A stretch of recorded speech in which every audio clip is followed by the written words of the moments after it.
Hey, we all know this, but that's okay.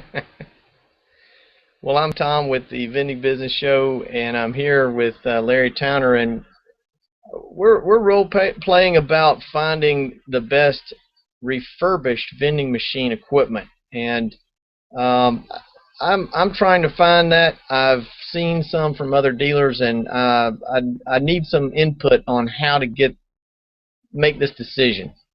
Well, so let's ask some questions, right? Let's go through a series of questions that you might ask, and you need, of course, obviously, to ask yourself some of these questions. But you're the person making the decision, so you need to go through and look at these machines very, very objectively, so that you make the right decision. Because after all, we do want to make the right decision, don't we? Well, it's money that we're talking about here, so yeah. And we want, what are some of our goals? Our goals are to have a very reliable machine that gives us a little bit of trouble that's easy to maintain, right?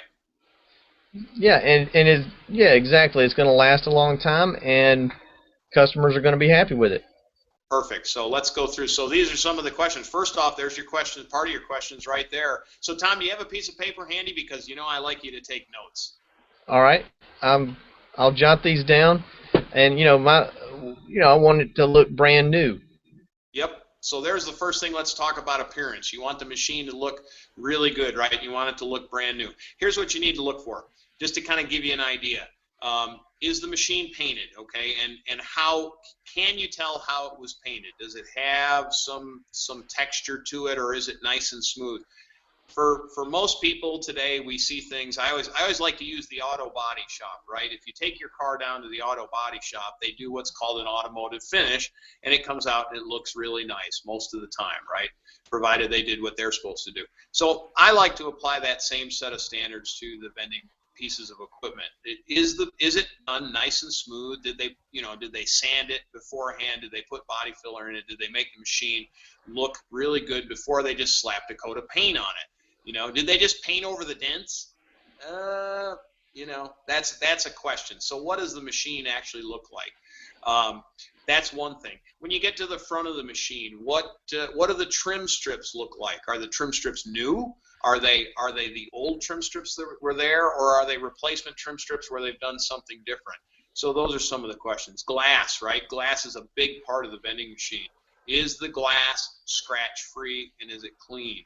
And that's something you need to look at. Also, how well is the machine lit? Do they have LED lights in there? Do they just have regular lights in there? Do the lights work? Um, well, hey, you got to pay attention. It's the devil's in the details, right?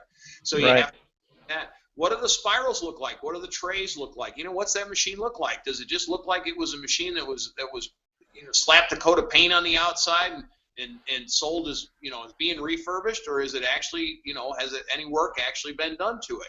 So those are some of the questions on the outside of it. What other concerns would you have, Tom?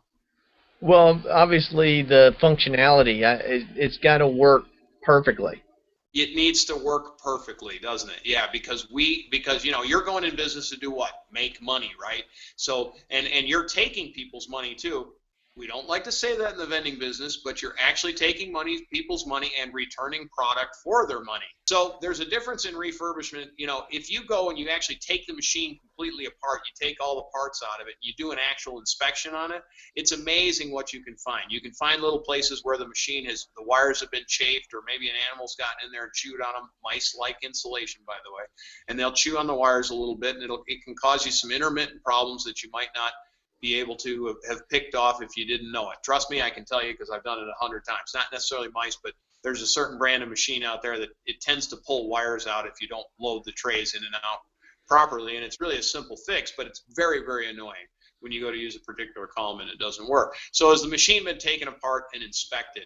And has it actually been tested, right? So does the company actually take and run money through it, not just press the all vend button and it starts running through the motors and runs all the motors? Do they actually put money in it and test it the way it's supposed to be run? Do they or do they set the pricing? Do they set the pricing for you? Do they take and actually set the computer up and set the pricing for you? Tom, there's how many selections on average in a vending machine? 24, 36. 40, right? So it's anywhere, it's all of the above is what it is. It's basically 20 to 40 selections, right? You think it takes a while to set the pricing in a machine? Oh yeah. Yeah, it's just kind of one of those things. It's part of the business, but if you can get out of it because it's a lot of extra work. So, do they set the pricing? Do they check the pricing? Do they actually run coin tests and make sure that the thing works? So that's an important thing. Can a company customize a machine for you? Can they put special fronts on the machine? Can they put a name, can they get graphics done on a machine? Can they do that kind of thing?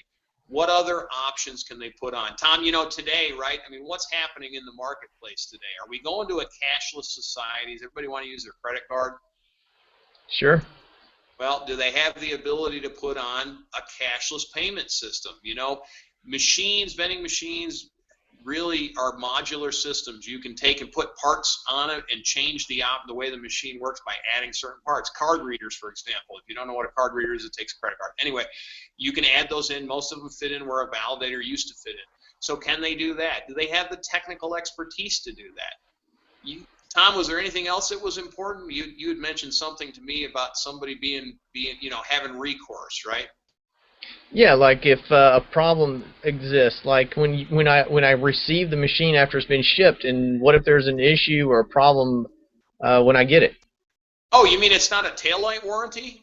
The warranty was as long as the person could see the taillights on your car? You mean that kind of? So there's another good question. Who are you dealing with? Are you dealing with somebody that's been in business for a long time, or are you dealing with somebody, like I said before, that just opened up in their garage, a couple of weeks ago?